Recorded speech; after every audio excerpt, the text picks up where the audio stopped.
What's up everybody, my name is Cedric and today I'll be reviewing the Keychron K2 V2, a super popular keyboard with lots of pluses and very few flaws.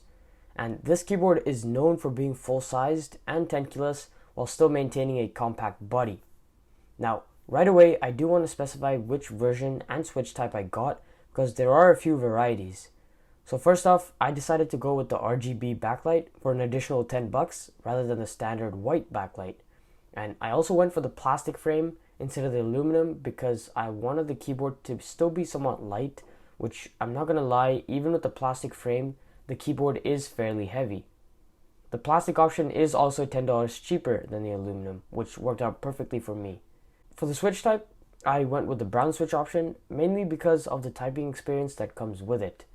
If you go on the Keychron website, you will find that the Keychron red, blue, and brown switches all produce a different typing experience, and I figured the brown would work best for me for a couple reasons. If we look at the chart, we can see that the brown switch is more gentle and not very clicky, which is suitable more for an office and work setting, and a little bit of a gaming setting as well, which suited my needs perfectly. By the way, here is a quick sound test for the brown switch.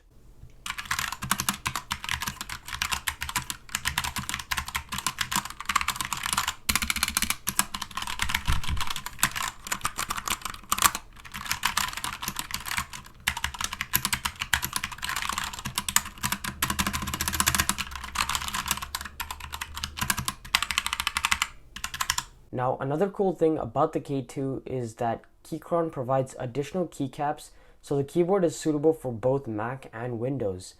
You get 5 separate keycaps for Mac and Windows, of which the escape and light bulb keys are orange. If you do want to switch the keycaps, all you need to do is simply use a tool that Keychron provides and just pull, and the keycaps will come right out. Then just grab the other keycap and press down, and there we go. Another interesting thing about this keyboard are the 18 different RGB options that you get to play with if you go for the RGB version. And here's a demo of the different variations. Just hit the light bulb key and cycle between different RGB modes.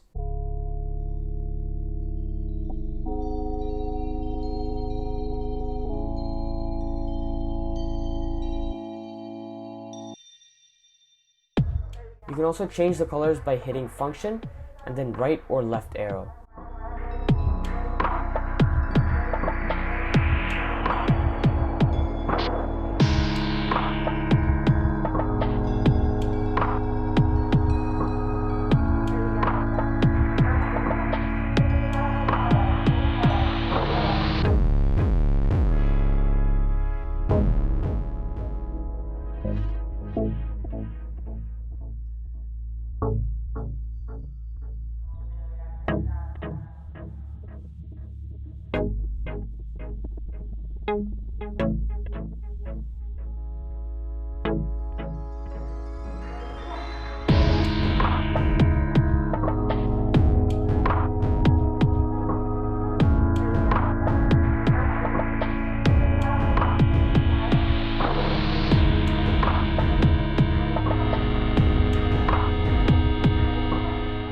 And if you're not a fan of RGB, you can go ahead and hit the function and light bulb key and you can turn off the RGB, as well as save some battery life. So moving on, something that could be very useful, and it's certainly very useful to me, is the fact that you have 2 options to connect this keyboard to your computer.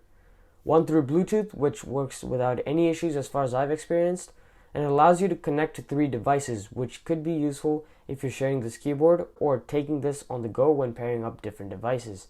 The second way is the wired version, which also works very well. The wired option is pretty cool since Keychron provides you with a durable, thick, braided cable with a Type-C plug, which works seamlessly with Macs, so that's amazing.